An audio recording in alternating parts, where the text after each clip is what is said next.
Before we dive in, drop a quick hi in the comments.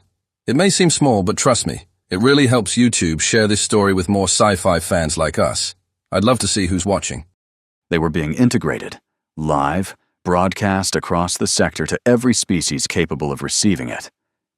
The transmission had no identifier. It simply took control of every active frequency and replaced whatever had been there before. The feed opened on a room with clean walls and pale light, where 5 figures stood on a raised platform, spaced with careful precision, far enough apart to stand alone. 3 aliens on the left, 2 humans on the right. This was the ceremony of integration. At the center stood the apparatus, not large, not visibly complex, a vertical frame of interlocked components humming just below audible range, cables running into the floor, and from there into something far beyond the confines of the room. At the far end, Overseer Sec Thal watched them without speaking, allowing the silence to linger long enough for every observer to understand what they were seeing and what was about to happen. The ceremony of integration is not punishment. It is continuation. Your consciousness will persist. Your experience will be preserved. You will not end. You will become part of something that does not end. Do you accept integration? Elder Soreth of the Peleron Union stepped forward before Sec Thal finished speaking. The bioluminescent patches along his neck and shoulders had already shifted to pale gold. In Peleron culture, that color meant acceptance. It meant peace with what was coming. Sorath was tall, slow-moving, and he walked to the apparatus without hesitation. He placed both hands on the contact points of the frame. The apparatus hummed louder for 3 seconds. Then Soreth went still. Not dead, just still. The integration registered clean on Sec Thal's console, a new node active in the network. Elder Soreth of the Peleron Union, preserved, processing, part of the infrastructure now. Warden Kale Doss of the Droon Collective moved forward when it was his turn.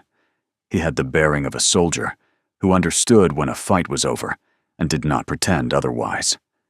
4 arms, an exoskeleton built for close-quarters combat, traits that had kept the Droon alive for 11 months against the Narek fleet. None of it had been enough. He did not look at the humans when he passed them. He placed his hands on the apparatus. The integration ran clean. Another node. The network grew by 1 more voice that would never speak again. Speaker Thayan of the Oscan hierarchy began to recite.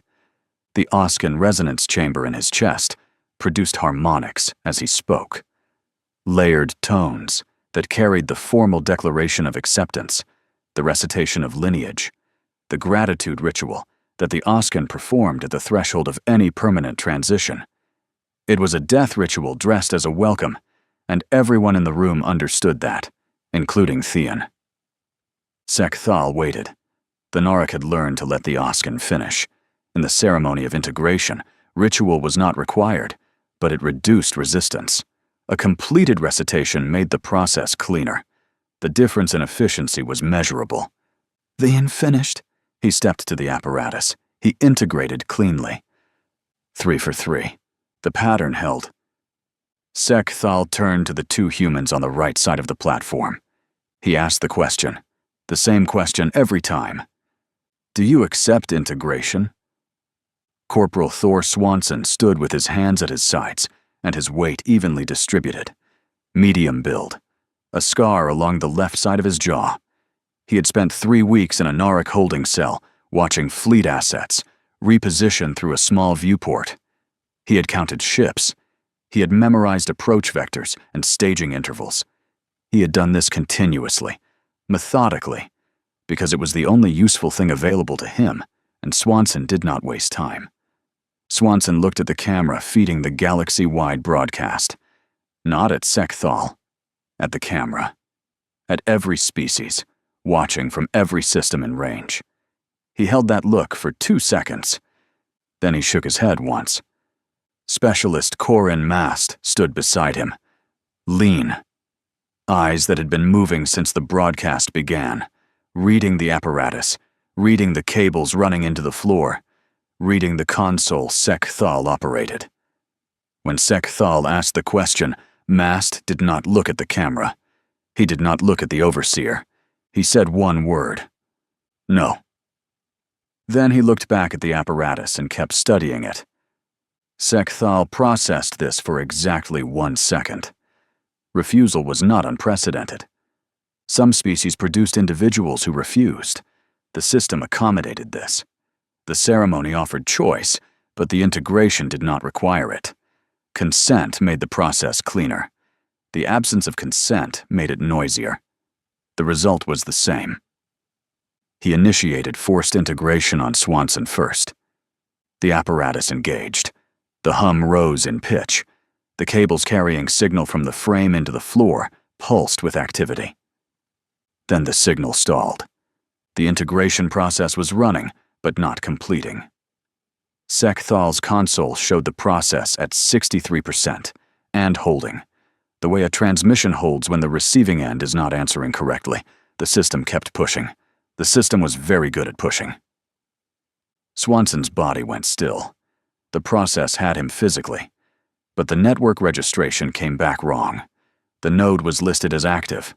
The location within the network was not found. The system was looking for him inside itself and not finding him where he was supposed to be. He was in there. The system just couldn't locate him. Mast went second. The apparatus recalibrated and re-engaged. The delay before stall was longer this time. 40 seconds of normal processing, followed by the same failure to complete. Mast's body stilled. His node registered active. Then a signal appeared in the network log on Sec-Thal's display. No source, no authorization code, no matching integration pathway. It was simply there, moving through sections of the network that required administrative clearance to access. And it was not moving like a new node finding its place. It was moving like something that already knew the layout and was looking for something specific. The broadcast cut. In a UED command installation 3 systems from Earth, Director Aldrich Morn watched the entire feed in silence. He was not a large man.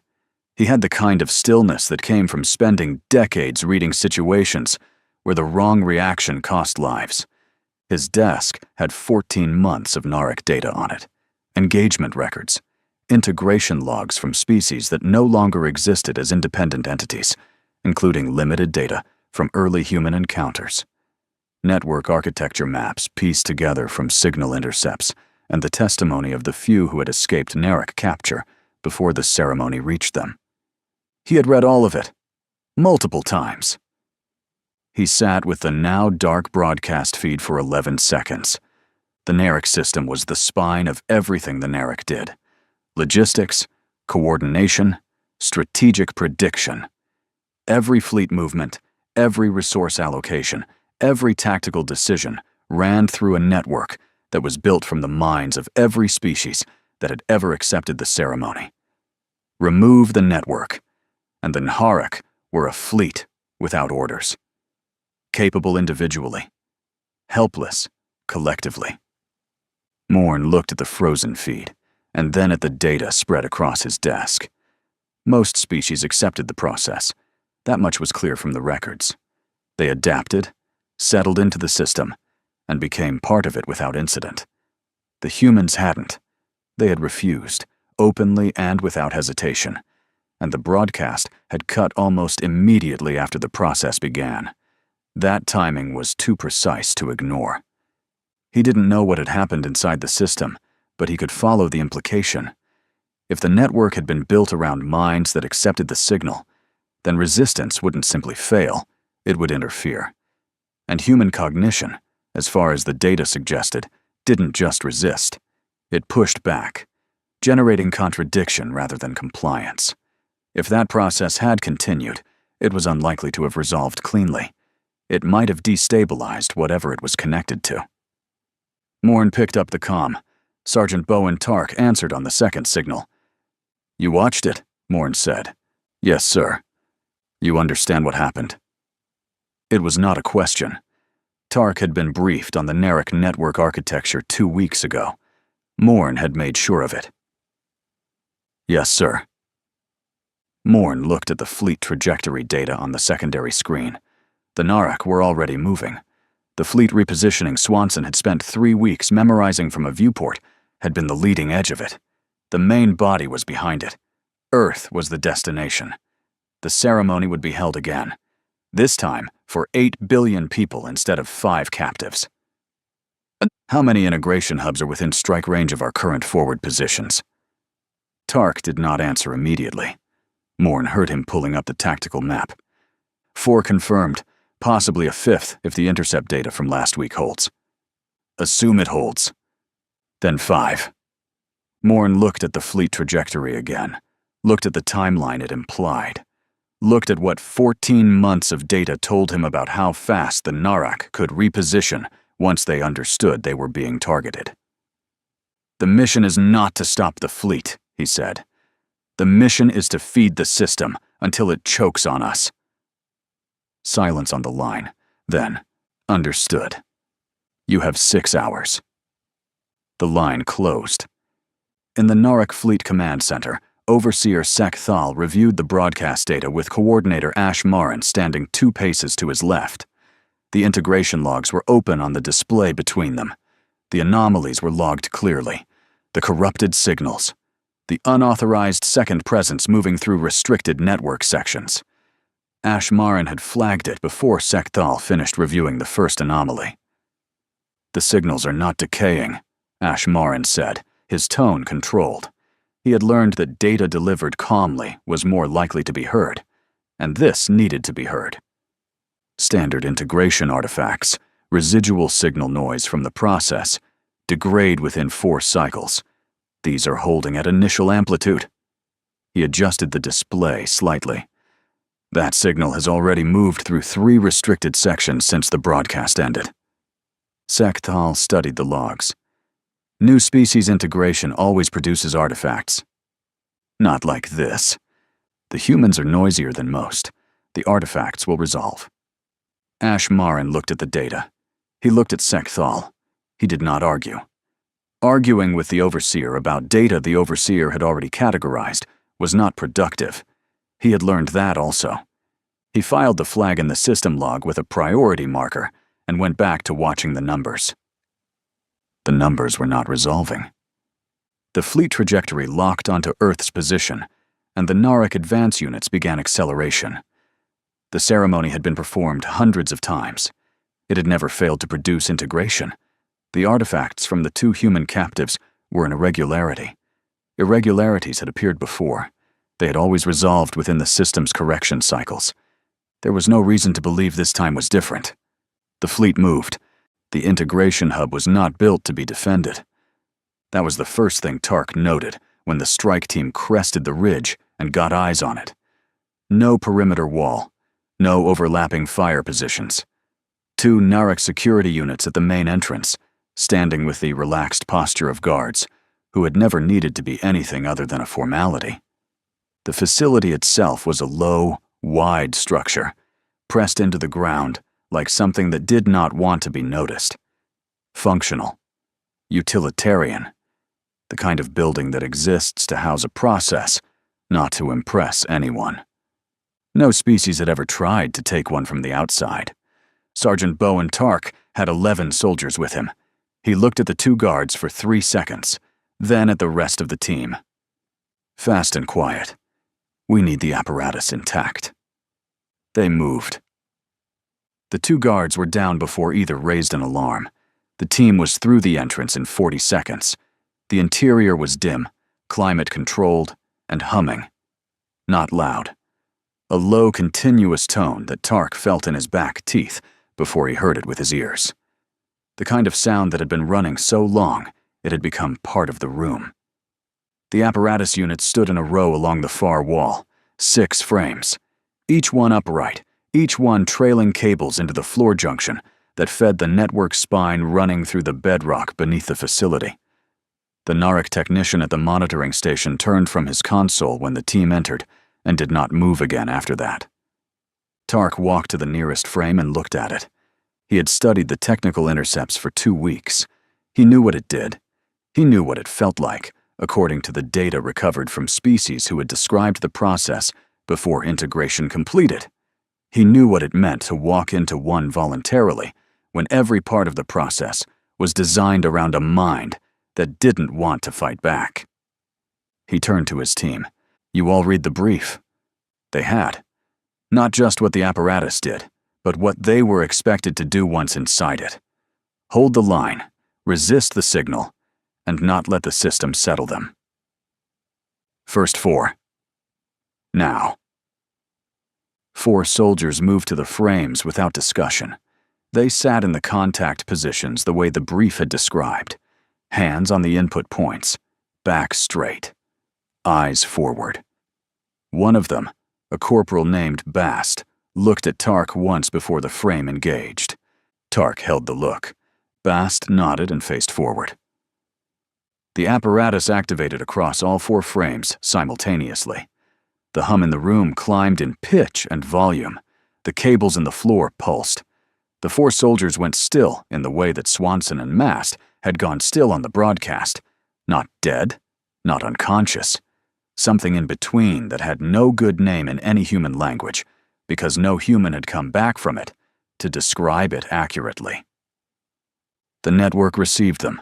The bodies integrated. The minds did not cooperate. Then the network produced 4 error codes in rapid succession, none of them listed in the system's correction library. Tark watched the monitoring console. He could not read Narek's system notation, but he could read the behavior of a system encountering something it did not have a response for. The console looked like that. He pulled out the comm. "First hub is running. 4 uploaded. Network is reacting." Morn's voice came back immediately, controlled. "Confirmed. Hold position and continue uploading until the hub is at capacity." Understood. Tark looked at the remaining 7 soldiers. Next 3. Across the network, Ash Marin had not left his station since the broadcast ended. He had slept 4 hours in the chair, eaten at the console, and filed 11 escalating flags in the system log, each one more precisely worded than the last, because precision was the only tool available to him when the person receiving the flags kept categorizing them as routine artifact resolution. The data on his screen was not routine. The 2 human anomalies from the broadcast had not decayed. They had grown. The unauthorized signal that appeared during Mast's integration had replicated itself across 3 additional network sections in the hours since the broadcast cut. It was not behaving like a new node finding its processing role. It was behaving like something that understood the network's architecture and was moving through it with intent. Then the first hub readings came in. 4 new human integration signatures, each producing the same class of errors as the broadcast anomalies, none resolving into stable node positions, each generating interference in the surrounding sections at a ratio Ash Marin calculated in 30 seconds, and immediately wished he hadn't. He was at Sekthal's command station before the calculation finished running. "Overseer." Sekthal did not look up from the fleet positioning display. The Earth operation was 3 hours from optimal strike range. Every part of his attention was on the approach vector and the integration protocols already being prepared for planetary-scale ceremony deployment. "The artifacts are multiplying," Ash Marin said. He kept his voice level. He kept the data in front of him, where Sekthal could see it without having to move. 4 new signatures from a surface hub, same error class as the broadcast anomalies. The interference ratio in the affected sections has increased by a factor of 6 since initial registration. The isolation protocols I flagged 2 hours ago are not containing it. Sekthal looked at the data. He looked at it for a long time. The isolation protocols need adjustment. Route the fleet coordination channels around the affected sections entirely. Primary command traffic runs on the unaffected spine. The unaffected spine is 63% of total network capacity. If additional hubs produce similar signatures, 1 hub, Ash Marin. 4 new signatures from 1 hub in less than 1 hour, Overseer. The broadcast produced 2 in less than 1 minute. The rate is Adjust the isolation protocols. Route around the dead zones. The fleet does not slow. Ashmaran stopped. He looked at the data. He looked at Sec Thal.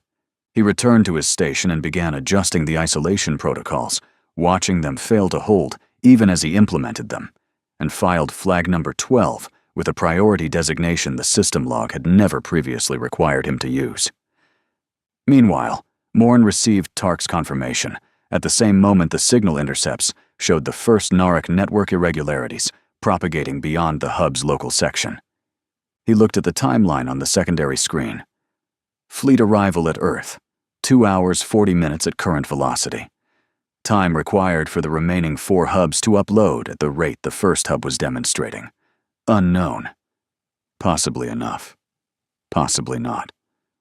Morn did not operate on possibly. He opened the command channel to all 4 forward unit positions simultaneously. All units move now. Targets are the 4 remaining integration hubs on your designated coordinates. Breach protocol is identical to the primary team. Apparatus must be taken intact. Upload immediately on breach. Do not wait for confirmation from this station. Do not wait for each other. Move and upload. 4 acknowledgements came back in 8 seconds. Morn closed the channel and looked at the fleet trajectory. He had no ships that could stop what was coming at Earth in 2 hours and 40 minutes. The UED forward fleet was positioned for exactly this operation and nothing else. Every asset was committed to the hub strikes. There was nothing held in reserve because holding something in reserve meant the hub strikes ran with less, and the math on less did not work. Earth was the bait. The hubs were the trap. He had not told anyone that framing. It was not the kind of thing that helped people perform better. All 5 hubs were uploaded within 90 minutes. The Narek network began to fail. Not suddenly, but the way a structure fails when the foundation is compromised. Section by section, each collapse shifting strain onto the next until those followed. The isolation protocols Sec Thal had ordered routed command traffic around the dead zones, but the dead zones were expanding faster than the routing could compensate. What had been 4 contained sections was now 11. What had been interference in the processing nodes was now contradictory outputs, reaching the fleet coordination channels directly. Destroyer Group Keth 7 received movement orders at 0340 that contradicted the orders it had received at 0337. The group commander held position and requested clarification. Clarification came back with a 3rd set of coordinates that matched neither previous instruction. Keth 7 held position. Destroyer Group. Keth 12 received tactical probability assessments for the Earth approach that rated the operation at 91% success likelihood. It received a second assessment, 40 seconds later, rating the same operation at 34%. The Narek did not have a protocol for 2 simultaneous contradictory assessments from the same system. The group commander flagged it for resolution and waited. Keth 12 slowed. The prediction models the Narek used to anticipate enemy movements, resource requirements, and strategic responses had been running continuously since the fleet departed for Earth, all on the network. The network ran on integrated minds. The integrated human minds were not running calculations. They were doing something else entirely, something the system could not categorize or contain, and the outputs bleeding from those sections into the prediction models were producing results that described a reality the Narek fleet was not operating in. The fleet was still moving, but 2 destroyer groups had stopped. 3 more were running at reduced coordination efficiency.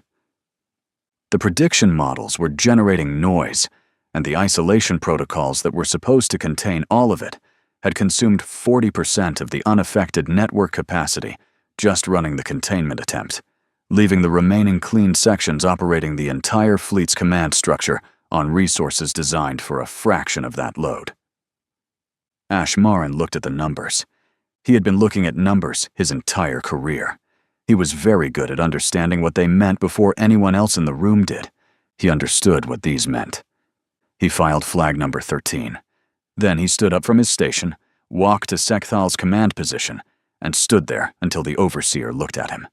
"The unaffected network spine is now at 31% of total capacity," Ashmaran said. "We have lost 2 destroyer groups to coordination failure. The prediction models are non-functional. If the humans have additional hubs to target—" "They do not have additional hubs," Sekthal said. "They have 5 facilities within range. All 5 are already—" He stopped. He looked at his console. All 5 hubs were uploading. Sekthal stood very still for a moment, longer than any Ashmaran had seen him spend on a single thought. "How many minds?" Sekthal said.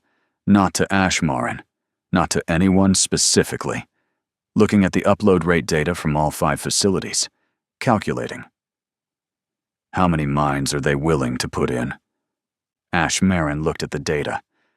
"All of them," he said. "I think all of them, Overseer." The fleet was still moving toward Earth. It was making mistakes now that the Narek fleet had never made before. Small ones, still. But the network kept degrading. The human minds inside it kept spreading. And somewhere in the sections that the isolation protocols had long since stopped being able to touch, in the dead zones that were no longer dead, but instead running with a kind of activity the system had never been designed to produce, something was building. Ashmaran could not read what it was building, but he could tell it was not random. That was enough to know that everything that came next was going to be worse. Morn's tactical display showed the failure before the fleet finished arriving. He had been tracking the approach for hours, watching the Narek main body cross into Sol's system, not as a unified force, but as something struggling to remember how to be one. Formation lines tightened, then slipped. Vectors corrected, then overcorrected, then corrected again, each adjustment slightly out of phase with the last. 2 destroyer groups still hung 3 light minutes behind the others. Locked in a coordination loop, they could neither resolve nor abandon. The fleet was there. That much was undeniable. But it was no longer whole. On the secondary display, the 5 hub signals continued without interruption. Tark's feed was still coming through, noisy, degraded, but stable in a way nothing else was anymore. The upload rates had long since exceeded anything the Narek system had been designed to measure. Morn's projections were no longer predictions. They were records of events that had already passed. The network was not degrading along any model he recognized. It was changing into something the original architecture had never been built to contain. He let his attention move between the 2, the fleet approaching Earth, and the hubs feeding into the system, tracking how one was failing as the other continued. Then he waited. Tark had moved far enough away of Hub 5 to avoid triggering any defensive response, but not so far that the relay link degraded beyond use. 30 kilometers put him on a ridgeline with a clear view of the structure, and just enough elevation to maintain a stable uplink to Morn's system. It wasn't a clean signal. Nothing had been clean since the first 4 went into the frames and didn't let the system take them. The hum that had filled the hub came through his monitoring feed now, carried from within the network itself. A low, continuous vibration. It wasn't just sound. He could feel it through the ship's deck, which was wrong enough on its own. It had no rhythm he could map, no pattern he could track. Right now, his job was simple. Monitor the output. Maintain the link. Report when asked. The rest of it, what the others were doing inside the system, what it felt like, what it meant, was not something he could influence anymore. On Earth, the ceremony broadcast began, without any warning, without any request. Any active frequency on Earth shifted at once, overridden by a signal that did not negotiate for access because it had never needed to. Civilian networks, military channels, private systems, none of it mattered. The broadcast replaced whatever had been there with the quiet certainty of a process that had never failed to complete. Then the image resolved on Sekthal. Behind him, Saturn was framed in the viewport, its rings a thin arc of light, distant and centered, presented exactly as it had been for every species that had stood at this threshold before.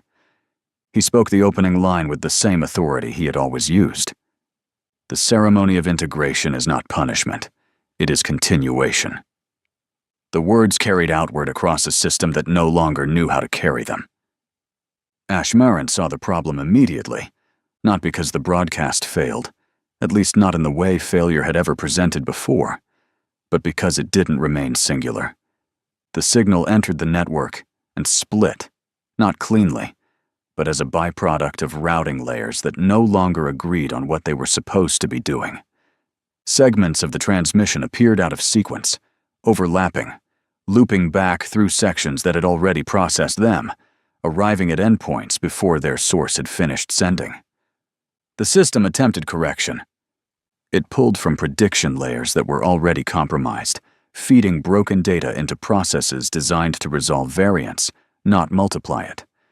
The correction routines didn't stabilize the signal. They amplified the instability, each pass through the network introducing further divergence.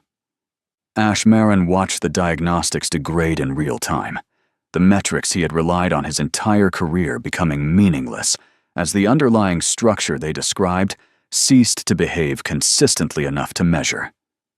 "Overseer," he said, keeping his voice level out of habit more than expectation. Sekthal did not respond. "The broadcast is not maintaining a single transmission state." Still nothing. Ashmaran stepped closer, bringing the data into primary view, not because Sekthal needed to see it, but because the act of placing it there was the only form of escalation he had left. Signal fragmentation across core routing layers. The system is no longer resolving outputs consistently. Sekthal stopped speaking.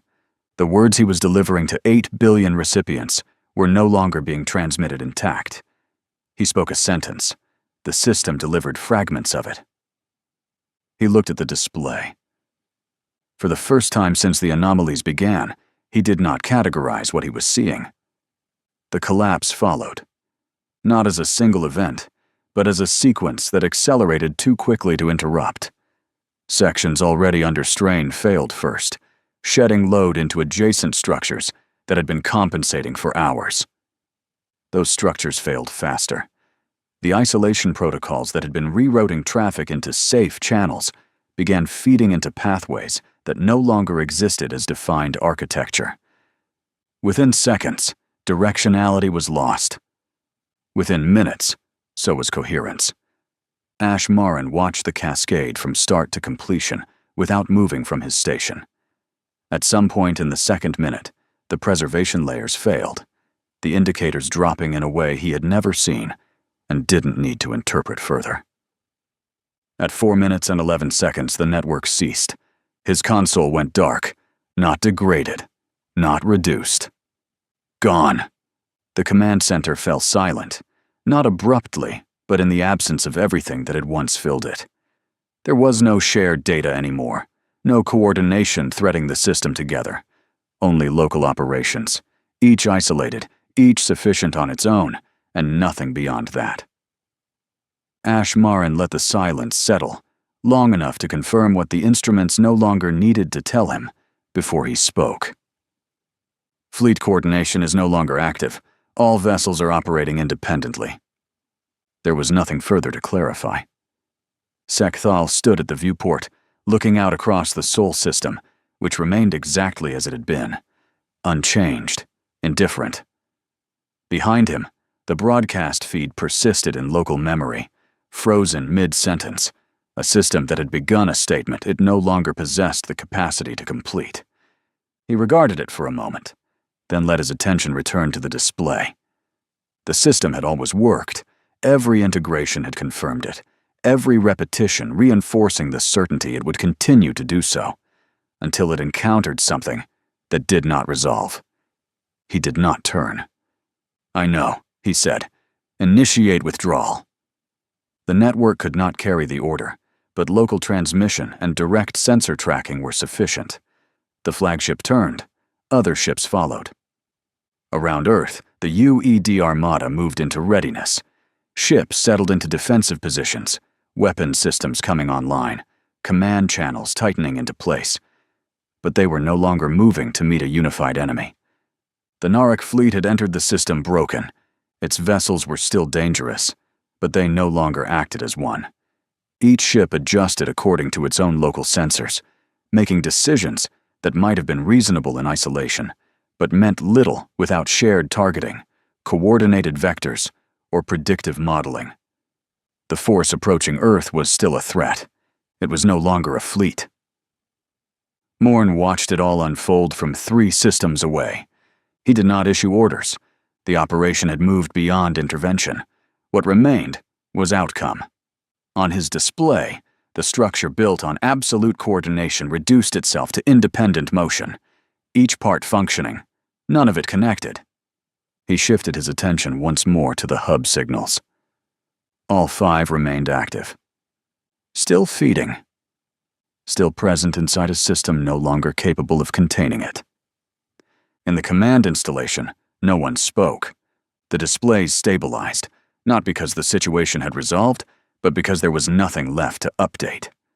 Morn stood with his hands at his sides, looking at the UED fleet above Earth and a planet that had not been touched. He did not reach for the comm. There was nothing left to confirm, nothing left to change. The outcome had already settled into place. The Narek system had been built on agreement. It had never been designed to face refusal. Hey there, space human. I'm really curious about your thoughts on this video. Drop a quick comment and let me know what's on your mind. Or just say hi if you prefer. Either way, I'd love to hear from you. Also, remember to check the pinned comment. Trust me, it's worth a look. Oh, and one last thing. I've chosen another video for you to watch. Just click the card here. Or here if you want the whole playlist. See you there.